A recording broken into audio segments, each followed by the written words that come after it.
Hello and welcome to Caged In. I am, of course, your host, Petrus Patsilivus, and if you don't know by now, this is a week-by-week Nicolas Cage film breakdown. This week, I'm going to be talking about justice or seeking justice. It depends on which territory you're living in. To the title of this, I believe the US title is Seeking Justice. The UK... No. It's the other way around. The UK title is Seeking Justice. The US title is Just Justice, because Americans don't mess around. They just go straight to the point. They're there. They're like, right, that's it. We're going to drink bleach. We don't care. We need to get out and get back to work. But enough of me getting political, because I could probably go on about that for ages. And it's not really something you're here for. And I don't really want to be delving into it. But before me and my guest Phil talk about this movie, just want to say to everyone, if you like the podcast, obviously most podcasts leave this bit to the end, but if you like this, or if you're listening, I would love it if you could just go on Apple Podcasts or wherever you review your podcast, just leave a review. But I just want to know like a little bit about your first Nicolas Cage film that you ever saw, or your favourite. And in upcoming weeks, I will start to read them out in the intros or the outros to these episodes. Obviously, before we jump in today's episode and see what's going down, we always go over to a little corner and speak to my friend, the Anagram Hunter, who is Thomas_W Hunter on Twitter. And you can find him for all your anagram needs that you may have, and he's provided me with another little goodie this week. Will it tell us anything that we need to know about seeking justice? And the anagram is I see it GCSE junk. For any international listeners, GCSEs is like an exam you take around the age of 16. I hesitated there, like that shows how long it's been since I took my GCSEs. But it's kind of whether you're going to go on to further education. Basically, where those results you're led to believe as a teenager are going to foreshadow the rest of your life, and whether you're going to be a bum or whether you're going to be a success. So I'm going to go off that. I see it GCSE junk.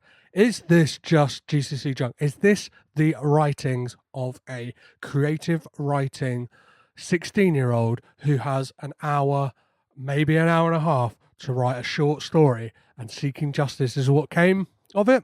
Well, let's listen and find out. A guy gets way in over his head and makes a deal that starts to impact his life more than he would ever imagine. He wants to get out, but they won't let him. His relationship is in the balance and he has nowhere to turn. And he gets in way over his head. This sounds like the perfect analogy for me, my life, and this podcast.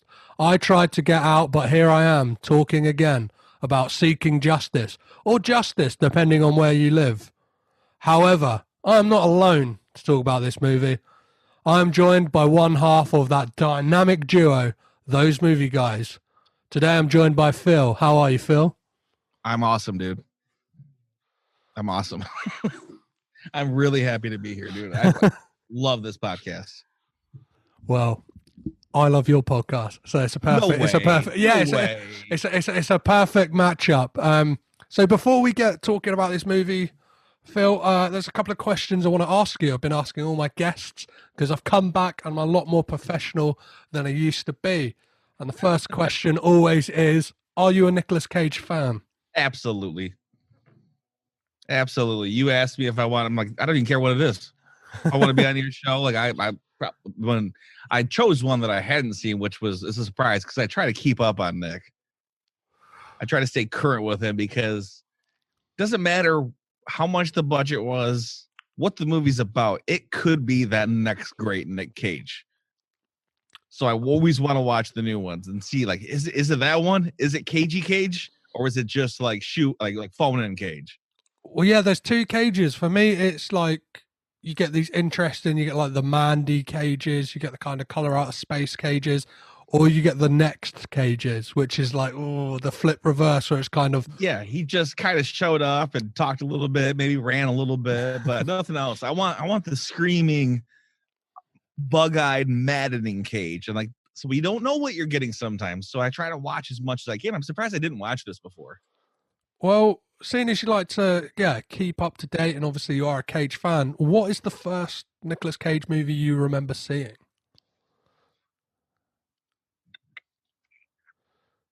Honestly, I know I've seen other ones before this because my parents were avid movie watchers. But I'd say the first one I actually remember watching was probably Snake Eyes, like physically in front of me. Like I remember watching Snake Eyes. What are like and I can imagine how that could have an impact on you, because it has moments of greatness, that movie, like that opening sequence with the kind of one shot moving. Oh, it's really cool. Yeah, moving through the stands and stuff like that. So yeah, I mean, I love Gary Sinise, Carla was it Gugino? Yeah. So there were some good characters, and that's the first one I remember watching. I know I've seen other ones. Like I know my parents were they've always like sit down and watch. You kids are gonna watch this. So we sat down and watched it. So it's a lot of those, and I'm trying to think, but I think Snake Eyes is the first one, and probably 8mm was next. Wow. Right. Great childhood. So Snake Eyes was the first, but which is your favorite Nick Cage movie? Face Off. Pretty sure. Like I'm trying to think a little bit more, but I'm pretty sure if I had to just go right off the cuff, I'd say Face Off. Because I like the fact that he has to play one character, then he's got to play John Travolta's character as himself again. But it's crazy in that, like, I've had this conversation a few times recently, that he is kind of known for that first 10 minutes of that movie when he's cast the Troy. It's like licking the gun, like suck my tongue thing. Stuff you definitely couldn't do now. There's like the complete opposite of what you should be doing. Like he's a man. Hashtag me too. or just no social distancing whatsoever with licking tongues and groping up choir girls. Because I think that was nice too. But I like when I think it's and I forget John Travolta's character's name. But when he's Nick Cage, and then like he's first with like all his buddies, and they're hanging around. I think they're doing drugs, and he just starts like like laughing like manically. Like that's mental, man. That's you're mental. It's crazy. So like I feel like he was pretending to be John Travolta, pretending like he was him. Like that's what John Travolta probably thinks of me. So that's how I'm gonna act. Yeah, it's like it's very meta. Yeah, well, yeah, and it gets more meta that the fact that we're now talking about that on a Nick Cage podcast. So let's just keep it going. Yeah, super Inception. So let's talk about Seeking Justice, as I believe it's known in your neck of the woods. The UK is known solely as Justice, but it had an original title which was just Justice, though. So vague as a title, not even like doesn't give you any hint. Like, is it a courtroom drama? What's this about? Justice. Like, I don't understand it. Is there a difference Seeking Justice in the UK? I don't know. Why they chose to pick a different name? No, there's a few like that. So there's another Nicolas Cage film called Tokarev in the UK, which is just called Rage in the US, and there's a film called Southern Fury as well in the US, and in the Southern Fury in the UK, and in the US it's called Arsenal. Like, yeah, I guess copyright laws. Who knows what stuff is? Trademarks. We see it recently with Ford versus Ferrari is called Le Mans 66 in the UK. Really? Yeah, I guess because Americans probably would have thought there was 65 more films they had to see before. Right, it was sequels. Yeah. The 66 sequel. Or maybe they just assume Americans are so dumb that it's like, this is what the movie's about. Ford and Ferrari. Like, okay, now you get it. Instead of like, I mean, if you're a car guru, you know what Le Mans 66 is. You know what happened that year and shit like that, But yeah, we're please feed us as much information as possible. Give us 18 fucking trailers so we're really informed of what this movie is before we go, because I might not be sure.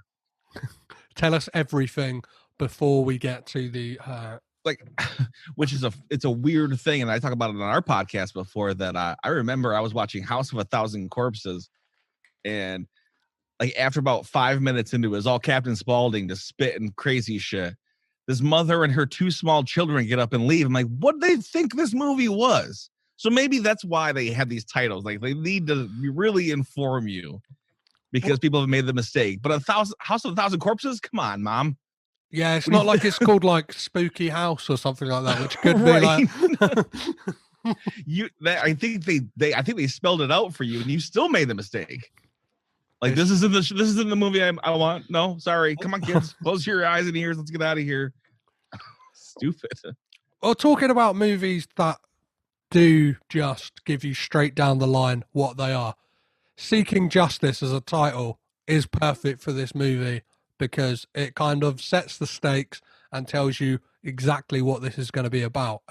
It's directed by Roger Donaldson, who himself has got like fantastic, well, like just kind of varied career. So he directed 1988's Cocktail, 1995's Species, 97 he did Dante's Peak.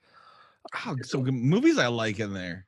The World's Fastest Indian. In 2008 he did The Bank Job with Jason Statham, and then 2011 he did Seeking Justice with Nicolas Cage.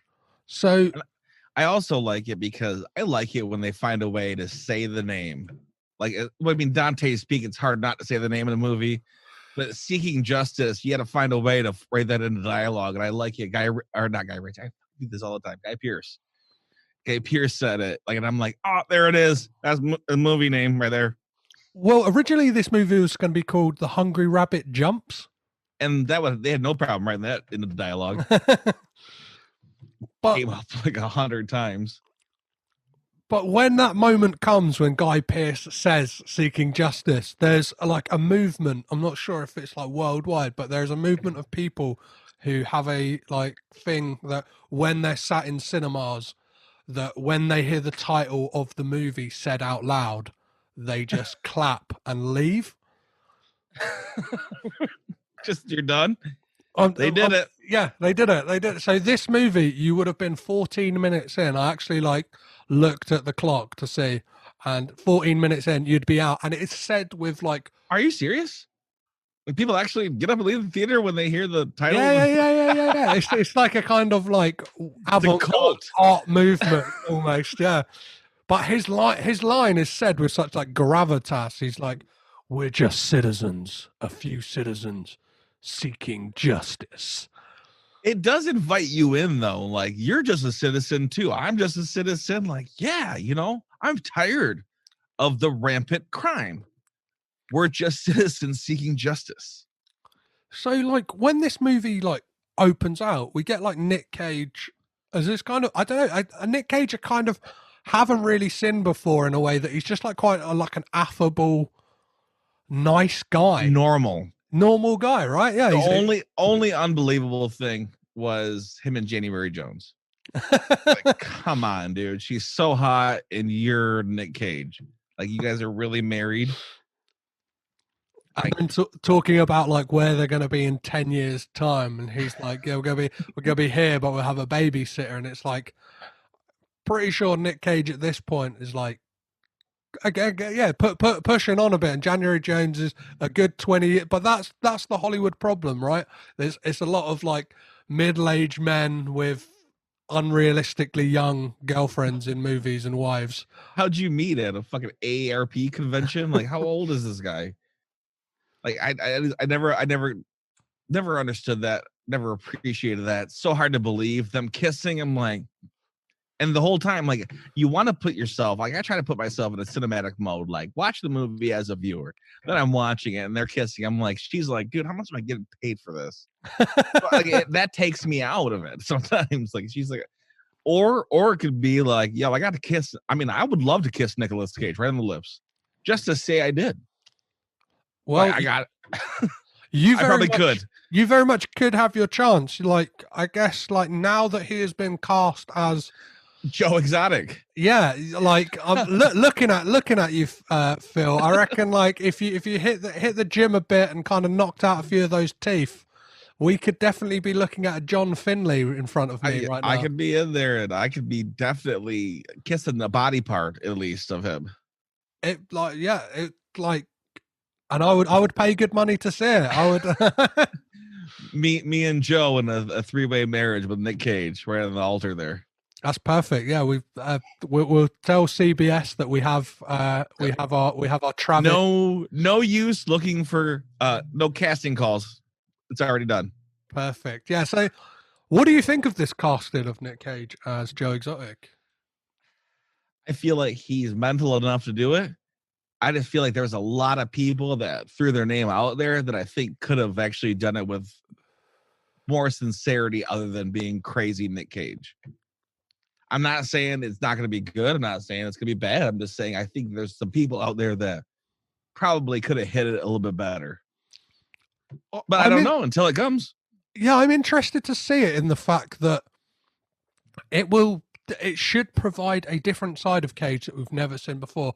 One, him playing a queer character in Joe Exotic, something like a lot of like Cage's characters have been very, very like macho or kind of like super like Cod Air. Yeah, so like yeah, very, very like testosterone male. I am tough, you know. The Rock, like even he was a nerd in that, but he's like, I fucked the prom queen. So like he was super male in all of those. Where this is, I guess he still is be super male, just with boyfriends. Yeah, like I guess a lot of people it comes as a shock because the front runners for this role, like this is another production because there's two series of like the Joe Exotic story going into production. One with like Kate McKinnon based on the Wondery podcast series. Yeah. And then this is a totally other script. It's like a 8-part TV series. Yeah, by the showrunner of American Vandal. So I'm not sure. Which was amazing. I'm not sure what approach they're going to take with it. Like, is it going to be American Vandal? It was so well done. If they put half the effort that they put into this, they put it into that. American Vandal was beautiful. It took me fucking like 5 episodes to truly tell myself this was fake. Like this is a mockumentary. It's not real. And I'm like, dude, they're nailing it right now. So if they can do that with that, give them Tiger King. Perfect. So we should probably get back to talking about Seeking Justice. So yeah, we kind of get this setup of this school teacher, and like he delivers a brilliant speech to one of the kids early on, which like is I had to note it down because I thought it's just like it's great, and it's sloppy script writing, but the line is, if you put your mind to your work as much as you did to scamming the school, you could really accomplish something. To which the kid replies, written on his mobile phone, Fuck you. There's that, and there's also a line at the beginning that's the talking about William Shakespeare, like instead of like attacking somebody, he wrote down his attacks with words. Like wrote them down on paper. Like you don't need to assault somebody if you can just use your words. And then the whole story arc of a writer, you know, being our journalist, investigative journalist, be involved in shit was kind of like fucking, you know, matched up really well. Which, you know, that's easy to write. So the setting of this movie as well, it's Nicolas Cage's 4th movie that's set in and around New Orleans. Wasn't Bad Lieutenant in? Well, yeah, it's in the title, Port of Call, New Orleans. Yeah, this is. Is it the whole title? I thought it was just Port of Call.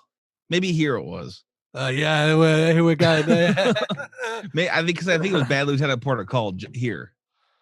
Yeah, so we got the New Orleans in the UK, but yeah, this is like, and this ties in greatly to the fact that Nicolas Cage has this affinity with New Orleans. Asian culture.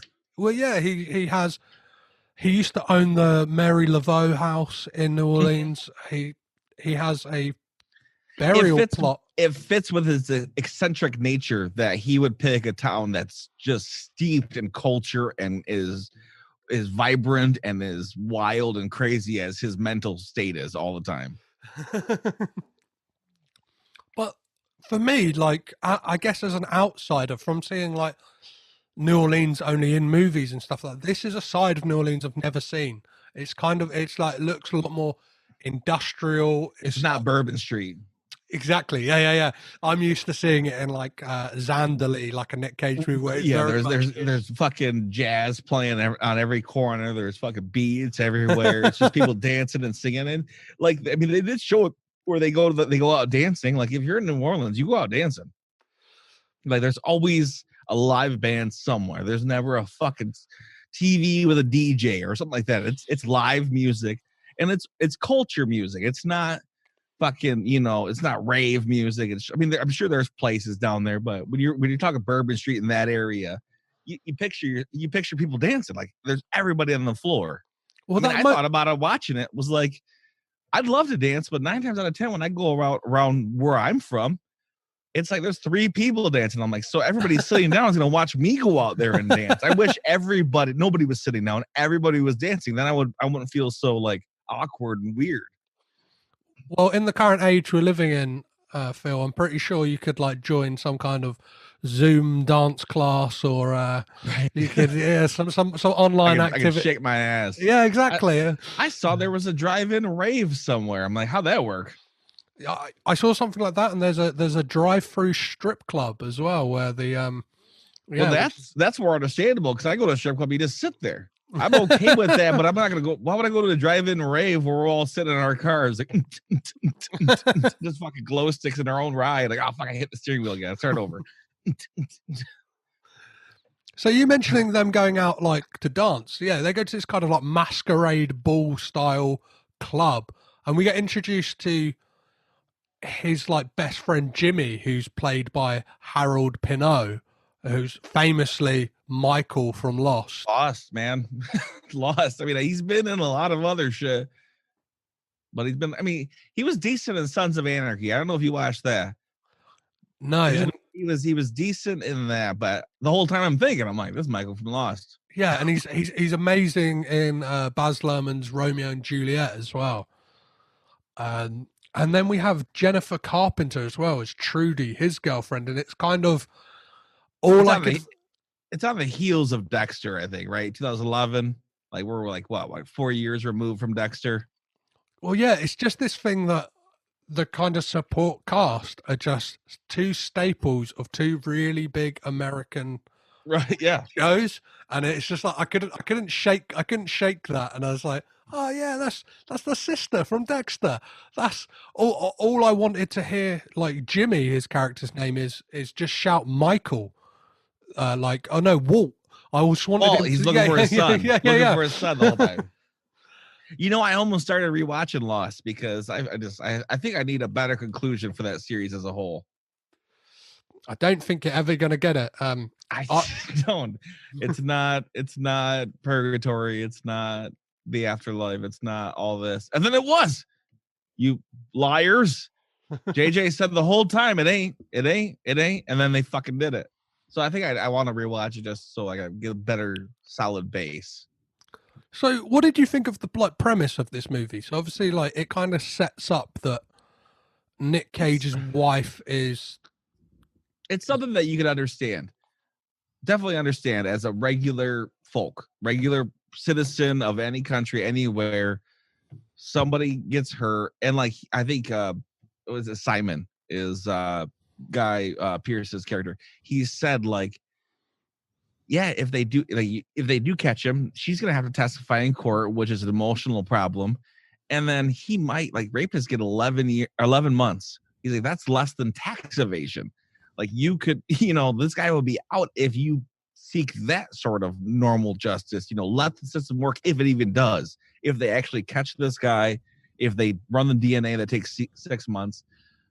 But it's like, we can give you an option out of that. We just may ask a favor. And, as a moviegoer and person who understands these, it's never just one favor. It's always like, especially for something like that, if we're going to assist you in murder somebody, we're going to ask you for something pretty fucking heavy in the future. But it's like, it's an idea that everybody can wrap their eyes around. Like, I don't even care what justice it is if it's fucking happening right now, kill that motherfucker. Well, yeah, and we get this scene where we realize pretty early on that they are asking the people who they ask for favors to do big things, because when her attacker is killed, the guy himself is like the I don't know you. Yeah, I don't know you, but I got to ask a favor. Like, my sister was killed, 6 months ago, and this is what they asked me to do. Yeah, and what did you think? Like, I found it a very odd and like quite funny choice. Is that the attacker has snakeskin boots on? Is that the sign of a bad guy? Is that the kind of is that the universal kind of trope of They were this Nick guy's Cage's, bad? and he's like, I want them in the film. He's like, they were like fucking like $24,000. They're of a rare snake. Like, they need to be in this fucking movie, make him the bad guy. But yes, I mean, criminals are always stereotypes. Like, they have something, a leather jacket, a fucking face tattoo. Like, just because you got a face tattoo doesn't mean you're a bad guy, but it does make me think you're a bad guy right away. So when Cage gets like embroiled in, it is. And the one thing I don't like is how he has to accept their request, because him and Simon in the future talk frequently on the phone. Why do I have to go buy, I don't even know what it was, a Nutrient bar twice out of some random vending machine? Like, can't I just text yes, like, or why to whatever disposable phone you have? Like, why the elaborate thing? I mean, it's a filler. It's to add fucking some anticipation because there's a fucking cop right there. So it's like, him struggling with the decision. Is it all worth it? It's almost like the movie The Box. Like, would you accept the money if you knew somebody in the world, anywhere in the world, died? Like, do I do it? Is it, it's a moral choice, a moral conundrum. Well, I think dilemma. The plot to this movie kind of plays out like an extended episode of Black Mirror. So like, it's very much similar to that kind of vein, in like a world where this is a possibility that to avenge an attack on like a family member, and very much plays into that idea of how far would it, like, ask you the question as the viewer, like, how far would you go? What would you do to protect your own family? Which I think is like a very interesting question to kind of pose to an audience. I like the question, but it's the idea that I would, and this is my opinion, I feel like there's a large majority of the population that would say, I will do it. Somebody rapes my lady, I'll kill him, go to jail. Like, you doing it's great and all. Like, I don't think I would ever think twice about it. Like, I'll fucking do it. So like, him struggling, like, the more, I mean, I guess I'm not moral that way. Fucking eye for an eye. But like, I guess that would be a lot of people's like logical step to go. But that would mean this film would be 20 minutes long, as opposed to the 1 hour 45 runtime. But it pushes this common story that happens, because a lot of them happen where something happens. I mean, Kevin Bacon did it. Bruce Willis has done it multiple times. Gerard Butler, fucking Mel Gibson. It's like, if someone you love died, what would you do? And it's like they totally change who they were into something else. Bruce Willis, like, I'm a fucking surgeon, and then now I'm a ruthless killer, vigilante justice, protecting the city. Like, that's been done so many times, so they needed to make it different. We are part of a community that is just fed up with this rampant crime, and we're trying to fix it. Like, I get it. I get it for movie purposes. I just feel like a big portion of the population would be like, no, I'll fucking kill him. Liam Neeson, I'll fucking go, just do it. Well, yeah, it's those ideas of just like throughout. But there's so many of them.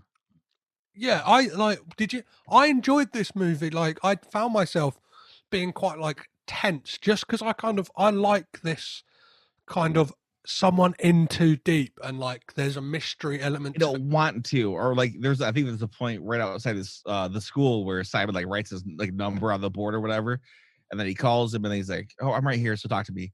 And he's like, I'm done, I'm out, okay, and leaves. Like, it's never that easy, but like that's what a regular everyday man probably would do. Was like, okay, enough. Like, like no, you're criminal now. You're an active participant in a crime. So you're It's that not thing that just gone. it's very much like a suspense thriller, and that like, and it's that plays upon a lot of like suspicion and that kind of idea of like you don't know who is in on anything. Like we see it in a moment. I think once like the who was it? The sheriff. Well, I've captain. actually, yeah, I've got a clip to play that this is when Nicolas Cage meets my favorite color. is being questioned in the police station, and then meets the kind of superior comes in to question him, and you find out, well, maybe he's not as he seems either. My favorite color is My favorite color? Purple. purple. If a baby is unhappy, he cries. the hungry rabbit.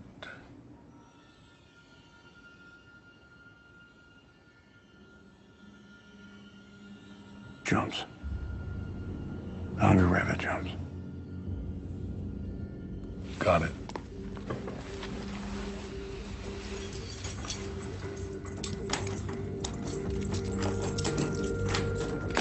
Get up.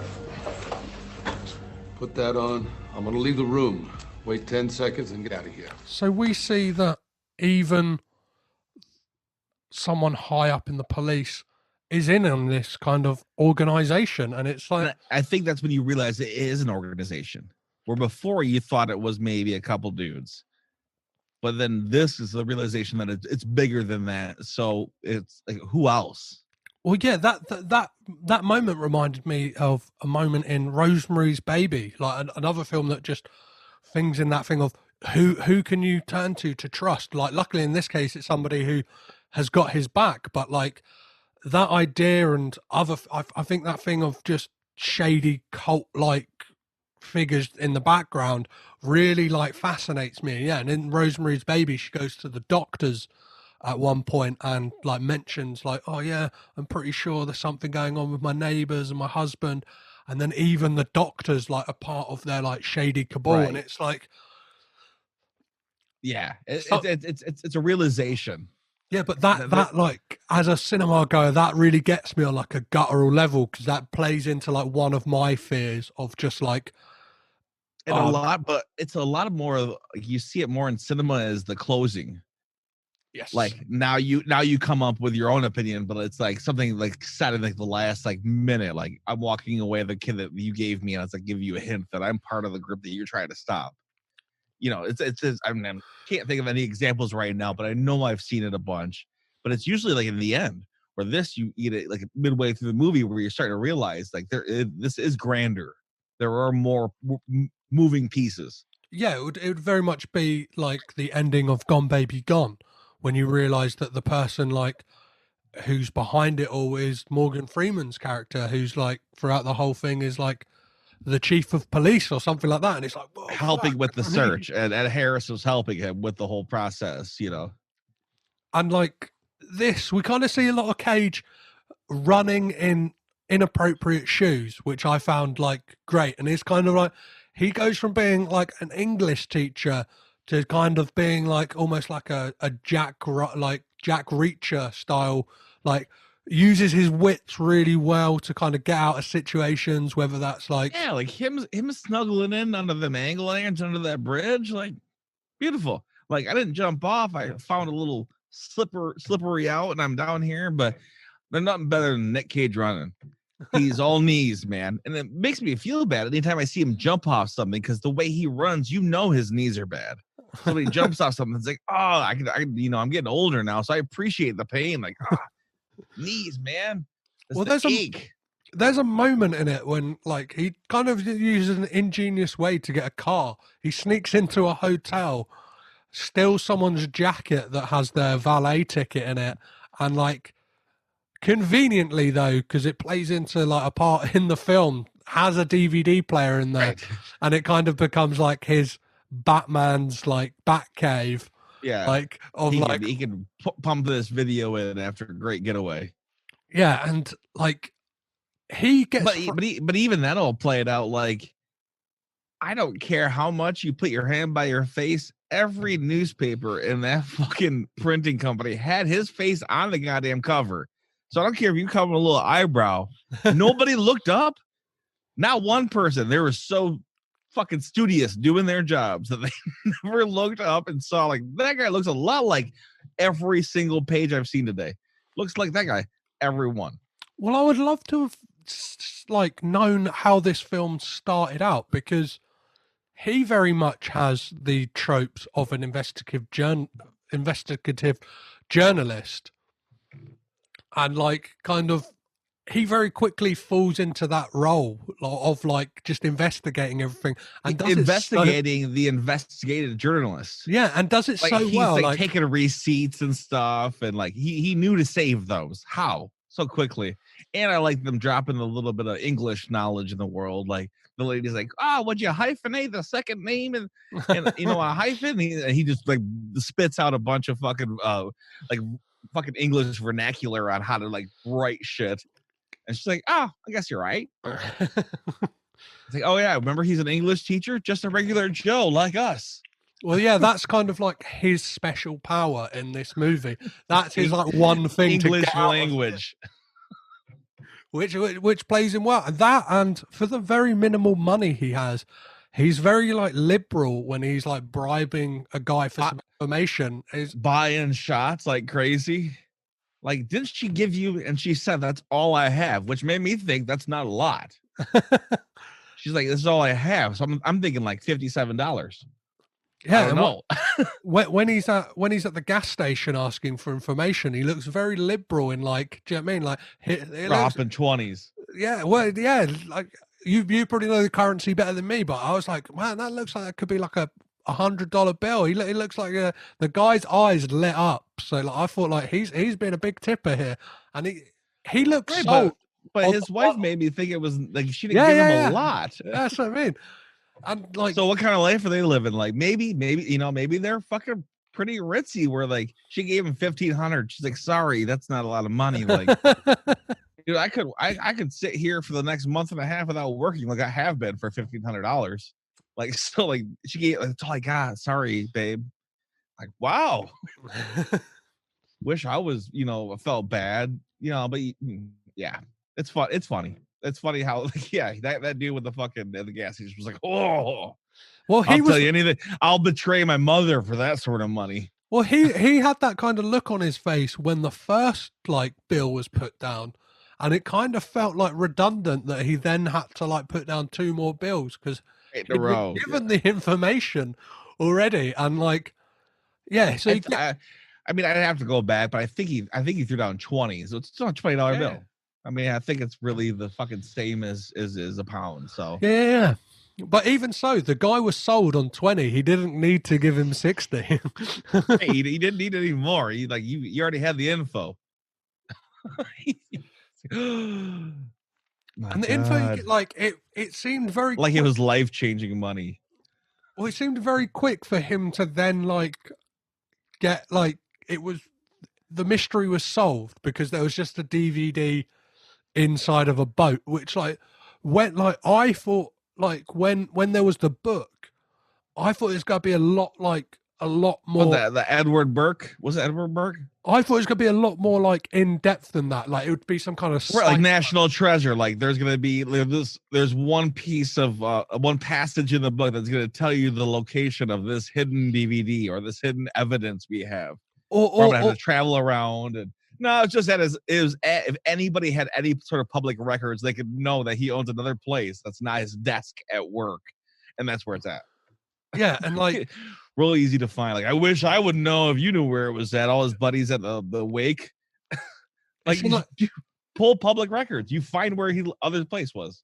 It's in a boatyard in like behind the flimsiest door in the world that even the gas station attendant says like, oh yeah, I saw a guy back up into that door and It just fell right off. And he did exactly that. He didn't ram it. He just was like, oh, whoops, through a door. And then there's the secret ID to everybody's salvation. Which then he like again, it felt like padding in the movie that he then like has Simon on the back foot and is like juicing him, like kind of putting him through the stages and making him jump through the hoops in the way that like he makes people meet me here and then meet me here and then do this and and it just felt like a great chance for them to like shoot at a like monster truck derby. It's like it kind of they couldn't wait to just show how much America's America. Yeah, well, it just had no kind of relevance to it. It was just like, oh, this is pretty cool. He doesn't like it it was out of place. And his plan doesn't really like. It's not really he doesn't have a grand plan really. He's just like, go here, go there, go to the bathroom, have a leak, go buy a hot dog, and then he confronts him. I thought there would be some kind of it was nothing like Die Hard with a Vengeance, where every station you went to there was a new problem to solve. Like this didn't get him doing all the things he was supposed to do for Nick Cage. Didn't get him anywhere. Yeah, like it was just doing it and then call and then now do this. Like you're my bitch. Maybe that was it. Maybe that was the whole like I'm in control, so you'll do what I say. Well, one of the things in this movie as well, because we find out that guy was Simon too in Die Hard with a Vengeance. Yes. The irons. So it turns out at one point that Jimmy is a part of like this organization, and I'm not sure about you, but I felt that the relationship between Jimmy and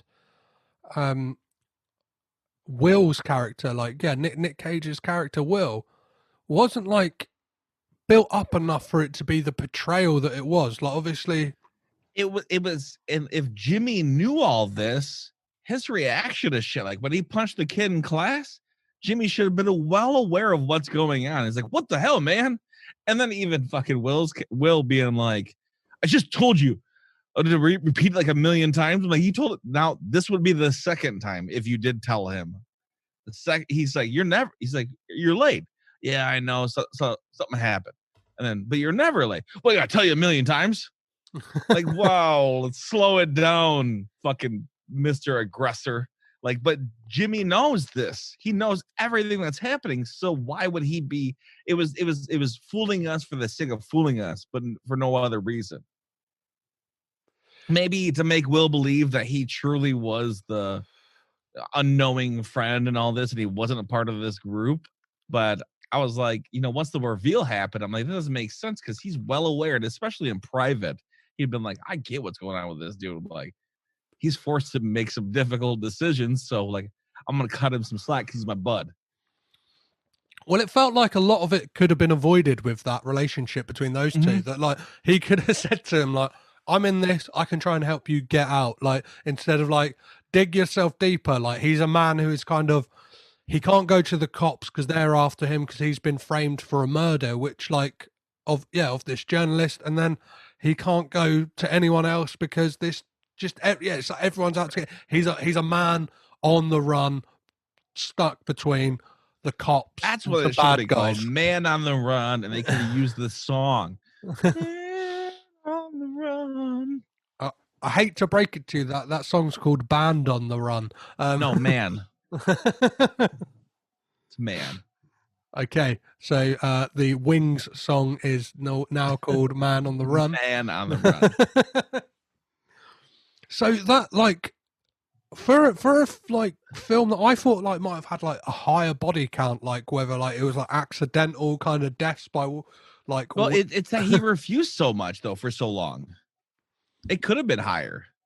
Yeah, well, there's that crazy scene on the highway when that guy gets taken down by a fucking truck, which is like, whoa. And then show him getting dragged forever. Yeah.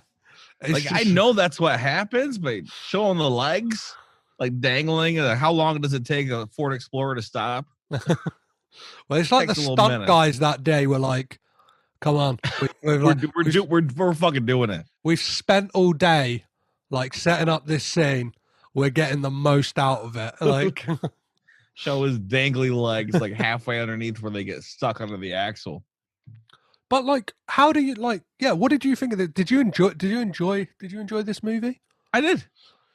It was just, it seemed to so not Nick Cage though.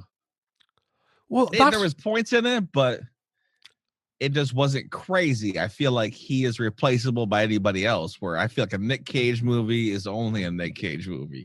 Well, I like you put anybody in a Castor Troy, that's a whole different movie. I like this is he's replaceable.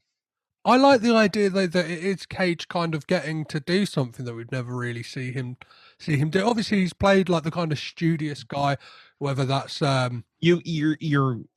like Christopher Walken. You get cast for a reason. You're Cage. We want full Cage here. Mandy. We want cagey Cage. We don't want pretend Cage. We don't want regular actor Cage. We want fucking real Cage. So, like, I mean, it was a good movie, but I just feel like it could have been anybody in that role, and it would have been no different. For me, as somebody who's like watching all of these movies, it's a welcome break for me to kind of see him like that it's not cagey Cage. Well, that it's like he's not being typecast. I feel like a lot of those performances have turned a lot of people off of Cage, and like wouldn't have watched like this movie because of it. This has happened a lot, like kind of especially post 2010. There's a lot of roles he's done which are, well, he has some taxes to pay for, he had shit to do, but he's done some really interesting stuff around this period. Like this, but I think he's doing everything. Oh yeah, of course, yeah. Anybody that sends him a script, he's doing. So whether it's low key or it's being like, I need vampire kiss Cage, like that's what I'm looking for. Well, even looking at 2011, like in his filmography, this is one of 5 movies that came out that year. Jesus Christ, dude. The man's a workhorse. Give him credit. Yeah, so this year consisted of Season of the Witch, Drive Angry, Seeking Justice, Trespass, and Ghost Rider Spirit of Vengeance. Razzie Award winner. He won Razzie for that, which I didn't think it was that bad. What, Ghost Rider Spirit of Vengeance? Yeah. No, it wasn't. It was not great by any means, but I don't think it was Razzie bad. No, it must have been a bad year for the Razzies if Ghost Rider Spirit of Vengeance. There was a lot of really good actors that year, so it was hard. We had, the pool just went up so much.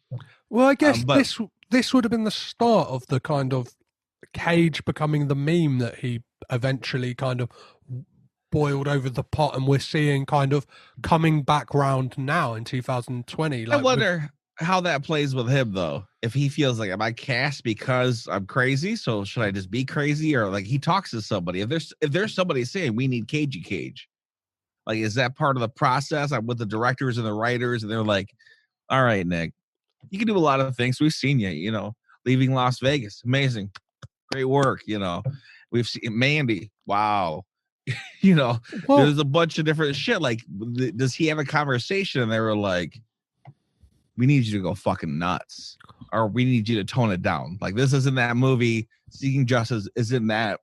We don't need that. We just need the regular Nick Cage. Just show up and fucking act, man. Well, I've heard interviews of him saying that like he always asks for just one take for him, and a lot of the time that is the take that directors will use. But I guess that's when he's kind of doing his like cagey Cage stuff. But on the flip side of that, I do think a lot of the stuff he does, whether it is, as you say, for financial like reasons, he does still make interesting choices within this like kind of. Oh, sure. He's in a one that's getting filmed now, or maybe just was filmed, of where he's like a truffle hunter. Yeah, I think it's called Pig. Yeah, like that's an interesting choice. And also, I like when he burns screen time. Like when it's him alone, or him like with a fucking, a pig. Like, I like that idea, like, because he has the ability, as much as nobody wants to say that Nick Cage is a great actor. He can consume screen time, and there's a lot of people that can't. Well, we've got like he's hitting, like, especially with the news that came out May 4th it would have been, like, when this goes out. Like, for us it's today. Like, the news of him playing Joe Exotic is like massive news for him. But even just like his kind of like roster of films he's got coming up, whether that's like The Unbearable Weight of Brilliance, I think it is, where he's playing himself, this kind of like meta, like crazy And film. I'm okay with that. I mean, I'm fine with that because I feel like he is good enough actor that he can do that stuff. That where it's like, here's the movie, put it on your shoulders. You have to carry it though. Like Yeah. Pig, I feel like is one of those movies, and I like the fact that there's so many actors in the world that are like, RDJ's great actor, but it's like unless it's 25 million, I ain't doing it. Yeah. Like unless you give me that role, he might jump on a couple smaller ones, but then you got guys like Robert Pattinson, which me and Joe fucking adore and love. Like he got that fucking Twilight money, so now he's doing indies. He's doing shit that interests him, and he's doing great work. So I like the fact that maybe Nick Cage is financially struggling, so he is doing them indies. That there's cool work. Sure, there's going to be misses, but I like the fact that he's still giving them the time of day. Well, yeah, where it's like, I mean, what was the budget on this movie? 17 million. Yeah, it's a lower. So he couldn't have got paid a ton for it, but he still was willing to take the risk. I like the fact, or not willing, kind of forced, with his financial problems, which kind of fits with Joe Exotic. Like, I'm never going to financially recover from this. So don't buy a fucking dinosaur egg then. That that would be a thing. Well, like to your point of like, yeah, Pig looks really interesting. He's kind of got this, like, he's going to kind of round out a weird trilogy of kind of like art house horror movies with Wally's Wonderland that's supposed to be like, that looks really fucking cool. And that's going to be just him, right? He kind of plays this like silent janitor against these animatronics. It looks, but he can do a fucking solo movie. 100%. Like, I think for all like the kind of misses he does, and like, I think that's going to be the greatest thing about your podcast is you're going to see the beginning Cage, and then got an Academy Award, and then the highlight of his 90s. He did like Con Air, Face Off, 8mm, fucking Snake Eyes, like a bunch of shit right in a row, and then kind of some bullshit for a long time, and then he started doing the indies a little more, started mixing it up. Like, he's gonna run full circle with his career. I think it's just gonna get better. Well, there's a really interesting point that a guest of mine made that was in regards to, well, yeah, I guess people won't hear it for a couple of weeks yet because it's actually in the Crudes episode, which was recorded before this. I love the Crudes, but like what we're seeing now is people who are making movies with Cage in them are people who grew up watching Cage movies. So they're casting him for a whole host of different reasons that he was casting. Biases. Like, I just like him. Just like the motherfucker. He's probably getting written into scripts like with him in mind. I wrote this for him. Yeah, and like it's really interesting. Certain, like, he is one of those rare talents that once he's in a movie, like if it's a hit, like and I'm not talking just financially, if it's a hit, like kind of he's following or everybody likes it. If he's nailed the movie, like you cannot think of anyone else in that role but him. Like if you recast Mandy, there's no way that you could think of anyone else, even down to like Ghost Rider. Like you look at that movie and you think, who else could do that transformation? He's screaming. He's Johnny Blaze, man. He's fucking Johnny Blaze. And like, yeah, it is kind of a down point on this that it is such like an mediocrity. Yes, it is this kind of. I kept thinking maybe it's because of the movie The Game. I just thought like this is like a Michael Douglas. This is a Michael Douglas. This is like a 90s Michael Douglas movie. But that's why I said it. He could be interchangeable with anybody and be the same exact movie. Yeah, this felt like, and from looking at the director's like credits, this could have easily have been a 90s Kevin Costner movie without a shadow of a doubt. Like Pierce Brosnan, Dante Speak. Like you just throw him in that role. Like, Well- just it doesn't change.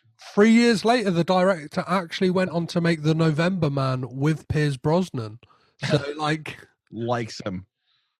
but like, this could have easily, and I would be really interested to find out if maybe Pierce Brosnan was the original choice for this movie, because Or- that would have worked. Like, you can see Pierce Brosnan in this role. Your everyday man, just struggling. Somehow he's got a British accent. And he's from New Orleans. Weirdly, We'll work but they do it with Arnold all the time. Somehow he's a local town sheriff in Texas and with an Austrian accent. So like we don't, you choose to forget. Weirdly, this movie was on the 2009 blacklist of most liked unmade scripts of the year. I guess. I mean, I just feel like it's kind of generic. I mean, who was the whole script written? Was this the script that they made from that? Like, this movie made from that script, or was there something on that script that, like, once they started filming, they changed some things, quirked it, made it their own? From a lot of the conversations I've had with people like in the film industry, there is just the underlying fact. The synopsis. Of the time, well, no, there's the underlying fact that a film that is written is never what you see on screen, and a lot of the time it is for the worst. Like, it's never. It's a tricky industry. Like, right. in the, I get 100 pages of script of something that's blacklisted, something that's pretty amazing, and then I release something that's 70 pages, a lot more action than I called for, a lot of fucking dialogue changes, and and it could be a whole host of reasons. Budgetary, like, it can be they just didn't who picked up the script. Was it Miramax or was it fucking Disney? Exactly. Yeah. How much? Could we throw fucking $100 million at this, or could we only throw 17? Then we need to pay Cage, we need to pay January Jones, we need to pay fucking Guy Pearce, like some fucking there. I mean, January Jones is worth money. She's pretty, but she's a decent actress, not horrible. But I gotta say that burned up probably what, $3.5 million, close to $4 million, probably. Just get those three. So then we're gonna have action sequences. We need to pay people to shut down fucking roads in New Orleans. We're trying to do on set stuff, so we do our on location stuff, but we'll do some back at the fucking in Hollywood. But it's like, so that 17 mil goes down real quick, just to like 12 mil. Well, on this movie's opening week, it only took $249,000 at the US box office. I can't believe it opened. Like it wasn't VOD. No, this opened in movie theaters and was Maybe they were worried about their Oscar contention and needs to be released theatrically, so you're eligible for Oscar. And speaking of Razzies, you mentioned earlier, this film earned a Razzie nomination for Nick Cage for Worst Actor. Was it for this movie? He was nominated for Worst Actor in this movie. And here's a quote from an article which reads, "Seeking Justice is nothing more than a typical potboiler with another phoned-in performance from Nicolas Cage." Another phoned in. Shut up. He may have some phoned in, but I think a lot of his performances are definitely showing up. Oh, of course, yeah. Doing some fucking mescaline beforehand or fucking just, smoking crank, but he shows up and does it. Well, another phoned in. Let's see how he talks about the film himself. I've got another clip to play you. I signed up for the ride. I didn't know what I was going to get with Roger, but I signed up for it. So whatever he wants, wherever he wants to go, I'm going to do it. I may tease him about it, just as he teases me, but I'm still willing to go to the outer regions if he's looking for something. And sometimes, honestly, after take 18, some new realization does occur. It's surprising. I didn't expect it, but it did, And I think we've gone to some places together that that are exciting. There's some things he's doing with the camera that I think are unique. He's using these tiny little cameras at times to give it more of a nervous energy to the scenes. And he's also using these, we have a great crew, we have a tremendous focus puller who's able to go into like extreme close-ups with a 27mm lens, and you see things that, you know, even like down to the pupils, things. So with that, It's very Nicolas Cagey.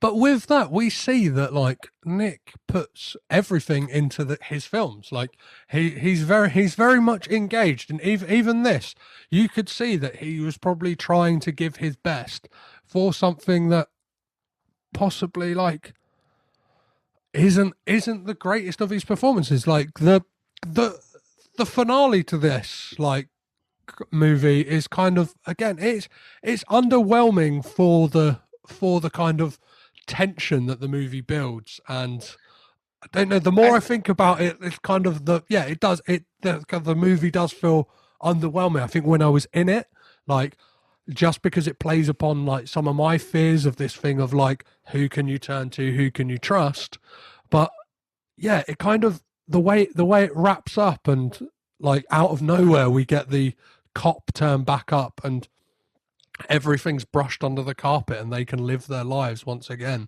Well, like my biggest opinion of Nick Cage is that if he runs, which you know, he's got a set of hair on him, so you know, when I can see a stunt double and I can see a Nick Cage, and when it's him running, I know it's him running. So if he's running in a movie and you could tell that it's him, he's really meaning to act in this film. Yeah. Where like I felt like you talk about Next. I felt like Next, there was a lot of split shots of some other guy running with just like some weird wig on. Like he just kind of went in there one day and did it, you know, like how many days is it taken? You know, can I do as much shots as I can in a week and then you just do the rest by yourself? Oh, don't get me started on Next. I hate that movie. So talking of hair, that reminds me of like, I have 3 questions that I always ask near the end of the podcast, which kind of tell us a bit about the film. And those questions are as such. In this movie, Phil, does Nick Cage have bad hair? Never has bad hair. Yeah, but he has Nick Cage hair, so I don't know if that's bad. I think it's good. It's his. Okay, I'll take that as a yes. I'll take that as a no on bad hair.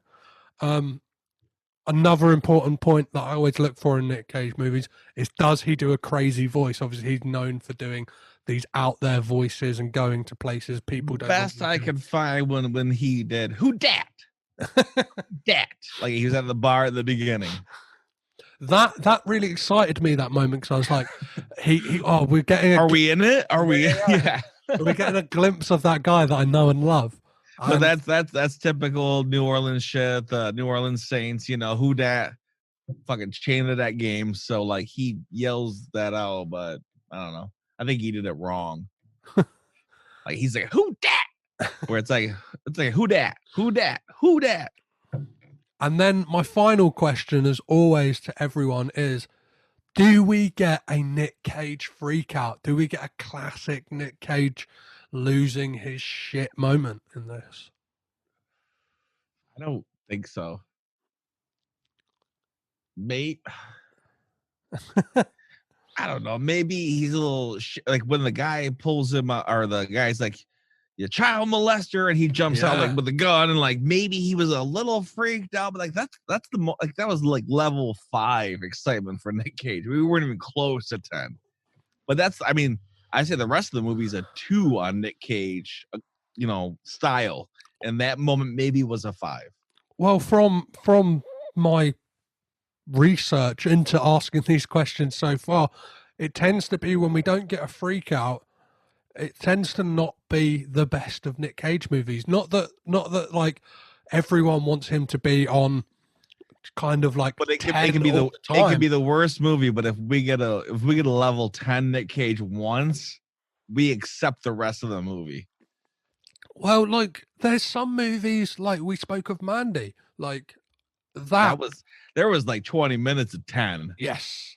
Well, but there's one scene that like is a kind of like there is a 10 like prolonged one shot scene that is an earned 10. Like I'm talking about the moment when he's in the bathroom, which is like a fantastic moment. Whereas like this is like, as you said, it's very much Nick Cage could have been any other actor in this movie, which is slightly, I don't know, it underwhelms me. And like, this premise, this kind of idea of a shady underworld and these people seeking justice is a cool kind of playground to be playing in. It's just I don't know. I like to think that something down the line, whether it's like a script issue or execs got involved, that this I like to think behind the scenes there was a scene like where maybe he was chained up and like something horrible was gonna happen to him, and not just like shoot him in the head type of way. Like he's gonna get murdered and he's freaking out because this is an English teacher from New Orleans. That's just like, this is not my world at all. Like I'm fucking blown away. Like I'm freaking out. I'm going nuts. We could have got a 10, I think, in this. Yeah. But script writing made that not. So we got a 5. Well, when thinking of this film, like, would you say to people to watch it? Like, yeah, would you recommend people watch this movie? I asked that in a really weird way. I would say you could watch it and you would probably forget it. It's not a bad movie by any means, but I don't think it's memorable. That is, I've watched a lot of Guy Pearce movies too, and I feel like this falls under that shit too. Like he's a great actor, but him in this movie is forgettable. Which is a real like. That's the thing. You look at the cast for this, and you think you're gonna get some gold. It's very similar to. I recently covered Season of the Witch, which again, you look at the cast for that movie and it's like, I'm in for a treat here. Like, I love Nick Cage. I love Ron Perlman. I love Stephen Graham. I love Rob Sheehan. And it's like, that film is not good. This movie, the same. I love Nick Cage. I love Guy Pearce. I love January Jones. And then it's like, it's just slightly underwhelming. Like, I mean, you've listened to us many times, and me and Joe, like sometimes we get to a point where we're like, this is a movie. Like that's all we can say. Like it wasn't like, we'll tell you if it's a bad movie. Yeah. We'll straight up say like, don't watch it. It's garbage. But if we have like probably like a totally neutral opinion on it, we're just like, it was a movie. Like you'll watch it and probably not watch it again and forget about it. Maybe you'll be flipping through TNT late at night and it might pop on and you're like, I'll leave it on. But it's just one of them films, and you'll probably watch it the second time and be like, did I watch this before? I've seen this. It's one of those types of movies. Like it was just kind of forgettable. Well, that's what sometimes makes this podcast hard. Is sometimes I have to cover these movies that are very middle I know, of the because road. you want to talk the Crazy Cage. You want to be the Crazy Cage. Well, I like it's very easy to talk the extremes of anything. So the good, like when you get a good Cage, I could talk for hours. When you get a like when you get Daniel Day-Lewis, There Will Be Blood. Like when you get that, like that fucking intensity, like it's so easy to talk for hours and hours about that sort of guy. I mean, we talk about it often. Like we always bring it back to like There Will Be Blood. Like I drink your milkshake, I drink it up. Like it's just, you know, it is harder to talk about the fucking the slower times. Yeah, but definitely. It's still a movie he did, and I'm happy he did it. But it's just, you know, it's a throwaway. Perfect. Well, talking about like movies moving slowly, you are the co-host of Those Movie Guys, who obviously at the moment things are moving very slowly for you because most of your show has been kind of cancelled in that there's no movie news, there's no upcoming movies. How are you guys faring, and what is it you guys do over there at Those Movie Guys? Well, we've adjusted shortly. We're for our box office numbers because they've been 0. And we knew that after the first time we said there were 0, they were going to continue to be 0 every week. So Joe's been looking up random date in history that day and talking about those at that point in time, the top 5 grossing movies that week, not in that month or whatever, just that week. And that's been really interesting because it's like, you're trying to figure it out, but it's like, what the fuck happened in 95, man? Like, I might be able to pinpoint one, but I'm at the wrong end of 95 or whatever. And then the upcoming, usually we tell you everything that's coming out to, either whether it be in theatrical releases or in video on demand stuff that you can rent. We've moved into movies that we would like to see in the theater. And now we're rolling into naming actors you would like to go watch a movie with in the theater. Can I just ask you this may Put me on the spot. Put you on the spot or ruin something from your show, but don't worry about it. If there was one movie you could watch at the theater with Nick Cage, what would it be? Whether it's his movie or another movie?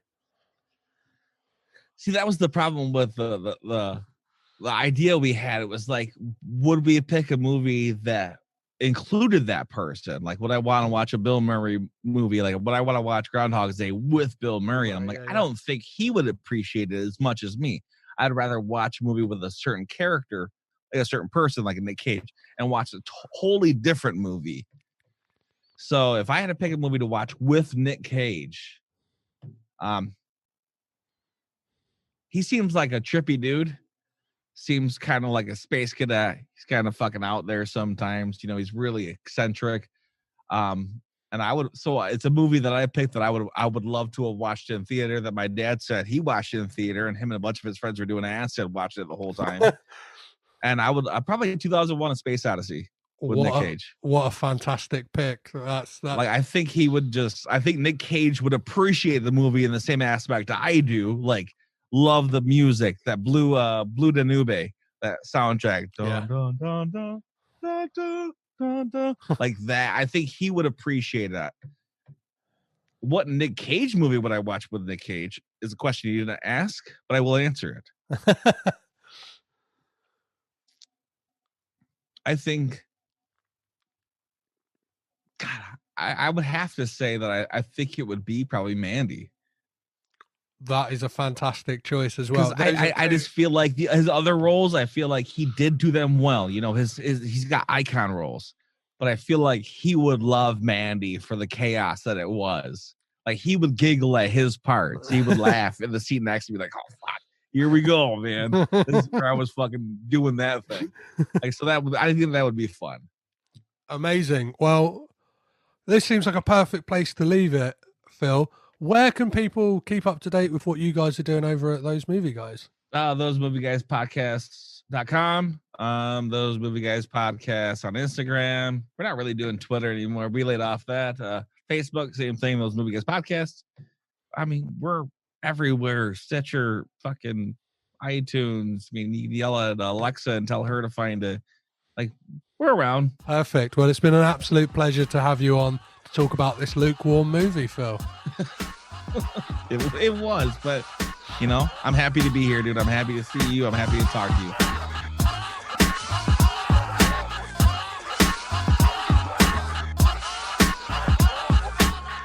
Well, there you have it, guys. Talk of Nick Cage running in this lukewarm movie. I think maybe that the Anagram Hunter is right.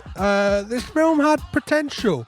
It really, really did. It just kind of it's let down a bit. It's very middle of the road Cage. Sometimes we want those extremes. Sometimes this is passable though. Definitely something I probably would watch again, but that's because over the time I'm getting a fondness for Nicolas Cage. Something that I never thought I'd say. But yeah, my heart has melted and I've warmed to the guys. But it's been an absolute pleasure for me to record this one, and thank you for listening. Always thank you for listening. If you ever want to get in touch, if your opinion is different to mine or my guests, don't harangue them, harangue me. And you can do that on Facebook, Twitter and Instagram. Facebook and Twitter is @CagedInPod, and Instagram is _. All of it will be in the show notes, so you can get it all there. One last thing is I started writing like a little blog about like little experiences that the podcast have presented to me and stuff like that, and you'll be able to find that on Medium, the app or the website. Again, it'll be in the show notes, but yeah, if you look for Petros Patsilivas on there, there will be little articles. One I've just posted as of today is an article about Army of One and how Larry Charles, the director, is revisiting that film to finally release the version that he had always intended. Obviously, we're living at a time at the moment with a spate of this happening, whether it's Zack Snyder with the Justice League Snyder cut, which is kind of plastered all over Twitter and just fanboys going nuts for it, or even just as this week David Ayer says he's going to rejig his Suicide Squad. Apparently that's not good enough, and I don't know. Yeah, everybody's just calling for stuff to be recut and just distributed out there, but I'm really looking forward to the Larry Charles one, and if all things go accordingly to plan, Larry Charles will be on this podcast to talk about it then. So that would be amazing. For me personally, that will be amazing. I almost fear now that I've said it on the podcast, I've jinxed it and it's not going to happen, but I will it into existence, and I will try my very hardest to make sure that I get to talk to Larry fucking Charles. So guys, as always, I've been your host, Petros Patsilivas. You have been amazing. I will see you next week when I will be talking to frequent Caged In collaborator Bob Turnbull to be discussing the sequel to Ghost Rider in Ghost Rider: The Spirit of Vengeance. I can't wait to see you then. So until next time, catch you later. Bye.